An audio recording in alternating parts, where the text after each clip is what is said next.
choisi une époque de crise pour interdire définitivement aux femmes de devenir curées. C'est vache. C'est vache et c'est un mauvais calcul à l'heure où les églises se vident, faute de prêtres. On dirait, il y a la messe à la télé. Tu parles. Les enfants, s'il vous plaît, vous abandonnez votre dessin animé. On va suivre la messe. Essayez donc de dire ça aux mômes sans recevoir sur la tronche les œuvres complètes de Marcel Proust. Quand les mômes sont scotchés sur le petit écran, Dieu n'a pas droit de citer chez vous. Et l'on entend tac tac tac tac tac tac clac clac tac derrière le radiateur. Qu'est-ce que ça peut être? Hein? C'est le diable qui se tape sur les cuisses, qui ricane, car la télé, c'est la revanche du diable, qui précipite les cervelles enfantines dans les oubliettes de la débilité. Il a gagné, le diable. Bref, si tu veux suivre la messe à la télé, tu es obligé d'habiter au bord de la Vologne. Oui. Ah. On dit que les Français sont nuls en géographie, c'est fou. Ça coule. Oui, les églises n'ont plus de prêtres, à part les chauves-souris. Putain, ils sont cathos ce matin. Oh là! L'église avait une chance formidable de retrouver son panache en ordonnant des femmes qui seraient parfaitement capables d'assumer un boulot. Je m'excuse.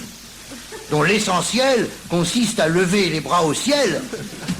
Elles qui ont l'habitude d'étendre le linge.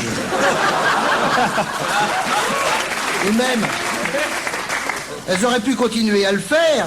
Il suffisait de tendre un fil sur l'autel et les fidèles auraient pu voir sécher ces petites culottes parfumées à l'encens. Oh merveille, après quand tu broutes, t'as l'impression de traverser les Indes. Je m'égare. Elle aurait lavé avec la croix. Je m'égare. Oui. Ou alors Saint-Marc. Je préfère Saint-Marc. Joli aussi, c'est vrai. Je m'égare, mais si je ne m'égare pas, qui m'égarera? Vous noterez, mesdames, messieurs, que dans toutes les religions, les femmes sont mal vues. Hein? Elles sont évincées, les femmes. Mais de toutes les religions, c'est quand même... Hein? Pourquoi? Vous êtes demandé pourquoi? Eh bien, je vais vous dire. Parce que la femme est exclusive. Et que donc, quand elle tient un homme dans ses bras, personne d'autre n'y a le droit de citer, même pas Dieu. Vous me direz, enfin, Dieu est invisible, impalpable, il ne prend pas de place. On peut le loger dans une oreille, il ressort par l'autre. Non! Quand une femme enlace un homme, c'est l'univers qu'elle enlace, et elle n'en désire pas plus. Tandis que bien souvent, l'homme... M'excuse Christophe, un évêque...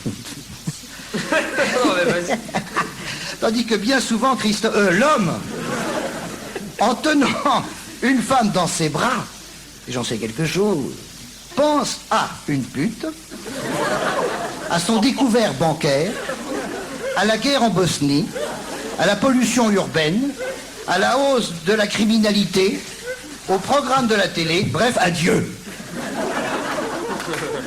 Une femme prêtre, une femme prêtre. Non mais vous n'y songez pas. Supposez un instant que dans votre paroisse, une femme fraîchement intronisée.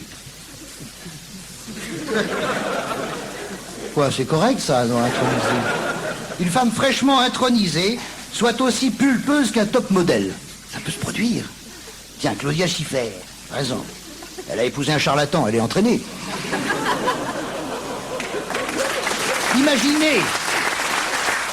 Ils sont pas si cathos que ça. Non, même un peu musulmans, ça m'étonnerait pas. Non, c'est qu'ils sont magiciens. Imaginez l'émoi qui agiterait la commune, la paroisse, le diocèse. 2 heures avant l'office dominical, une foule autour de l'église. Vous attendez le Tour de France? On n'est qu'en novembre, hein? Non, on attend Madame le curé. Et quand Madame le curé descend de sa 2 chevaux, c'est le rush dans l'église. On se bouscule, on se piétine, on se mord. On s'entretue pour accéder au premier rang. C'est Woodstock, Bercy, le Palais des Sports, le Café de la Gare où je suis tous les dimanches à 17h. Chaque fois, je me demande quand tu vas le placer. Et à chaque fois, je m'y attends pas. C'est formidable. L'immense foutoir dans l'église, et leurs pas ébranlant les arches colossales troublent les morts couchés sous le pavé des dalles. Ah, Victor Hugo, non, c'est pas... Oui, ça serait le bordel. Mais bordel, vous autres cathos, vous arrêtez pas de parler d'amour et de joie. Dieu est amour, aimons-nous dans la joie de l'amour. Oh, la joie et l'amour, c'est l'amour de la joie. Ben, soyez conséquents, nom de Dieu. Comment imaginer l'amour et la joie sans les contours de la grâce féminine, putain? Hein? Enfin quoi? S'il vous plaît. Enfin quoi, crotte? Qui a créé la femme? Dieu ou Arthur Martin? Et pourquoi Dieu a-t-il créé la femme? Pour éplucher les patates? Sûrement pas. Pourquoi? Parce qu'en Israël, la patate ne pousse pas. Tac. Dans les gencives. Vous direz, il y a les olives. Ok, mais Dieu n'a pas créé la femme pour dénoyauter les olives. Hein? Pourquoi pas aussi pour enlever les glaçons du congélateur? Non. Aux yeux des religions, la femme n'est que l'accessoire indispensable du fer à repasser.